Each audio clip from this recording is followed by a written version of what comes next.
What's good, everybody? Romero 17. Today we're going to be bringing back the Fight IQ series. A lot of you have been asking for it back since UFC 3. Haven't done it in a while, but I think it's about that time, especially since you're waiting for the next game or for whenever it comes out.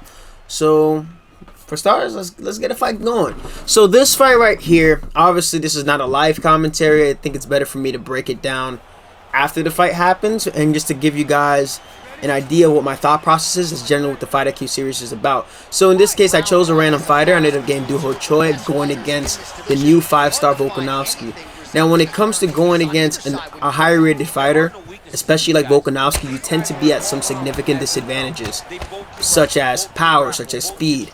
So instead of trying to match them speed for speed, you want to actually take a look at their footwork. So if you actually pay attention to this Volkanovski, he is going back and forth, and then going to a forward striking sequence, right?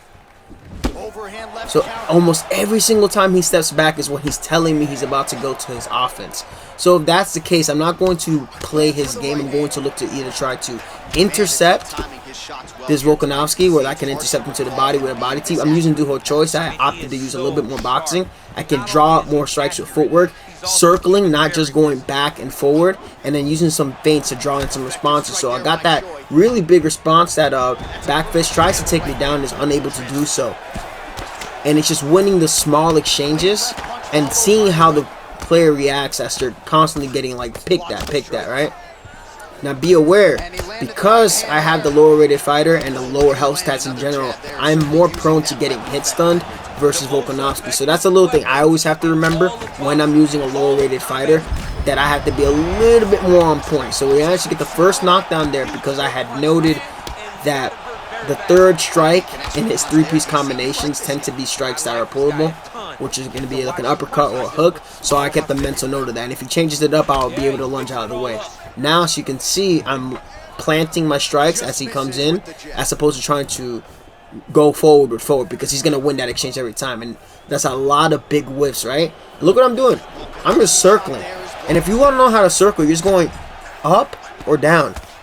And they change. You see how the camera angle changes? See how it just changes the direction a little bit? That's sometimes all you need to do. Your first line of defense is always going to be your footwork, right? So right, we're moving. I like how they have Duho Choi L-stepping with his idle animation.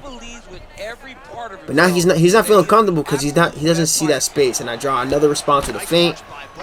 He's throwing that 1-2, and I'm noticing with that 1-2, there's a good chance he's kind of used to people pulling his hooks. So he throws that 1-2 as a means to punish them when they're going for pulls.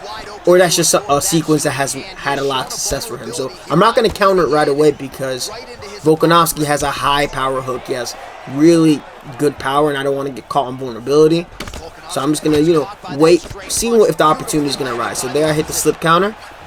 Some of that forward with action I don't like on UFC 4. That time, he actually does a better job of not fully committing. And as you can notice, this Volkanovski is making a slight adjustment. Now trying to pressure. He already kind of knows that he lost a round. So he's trying to force something to happen here, but no dice.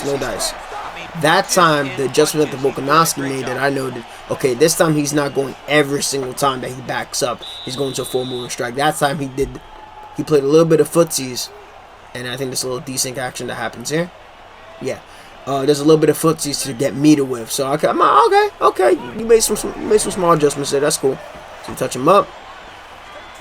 Shoots again. And usually if a Volkanovski is shooting on a significantly lower rated fighter, either they're not feeling comfortable on the feet.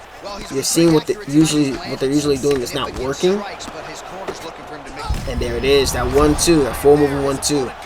And I punished him off of that. Goes to me. He's getting frustrated. So one thing you can also note. So if I can't pull, right? If it's risky for me to pull the hook, because he's forward moving with the cross, it should go over my head if EA doesn't try to screw you over. And the duck count is going to be a lot easier to land. But there I made a crucial mistake. That helped him out. I tried to exchange after he had gotten a hit stun. I should have noted that hit stun. But I'm taking my time to recover, as you can see. The hit stun told him that, or told me rather, that my head up was low. But then he tries to exchange with me after he takes a lot of heavy shots. Gets rocked again. Can't force the finish. steps right back into punching, gets intercepted by the cross and the lead hook. And that's how I'm just gradually tearing down this Volkanovski. The ducking counter opens up once again. Rock him one more time. Draw a knee. Trying to like wishfully get a nice little counter. He's forward striking again with the left stick, and that's hurting him tremendously. And now I can afford to, now I can plant. I have enough of a head of disadvantage, advantage, that I can plant in front of him, and I'm very confident that I can win these exchanges as long as I don't do anything stupid. He's going back to old habits. Comes in and he's going forward, and then he gets planted down by the cross. One more time. Goes back.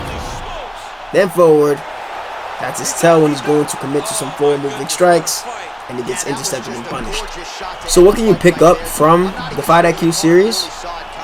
You know, paying attention to the minor details, right? Paying attention to footwork. Your first line of defense is not your head movement. Your first line of defense is not even blocking. It's your footwork and where your position is going to be. Even on this game, it's been like that since UFC 3. It's been like that in a lot of fighting games. Footwork comes first. You need to be in range. You need to master range. If you want to get better at range, I do have a strike ranges video that I'm going to put in the description of this episode of the Fight IQ series. I will call it episode 1. And then maybe I'll have episode 2 for y'all sometime shortly. But yeah, hopefully you guys enjoyed that. Number 17, I appreciate all of you. I'm out.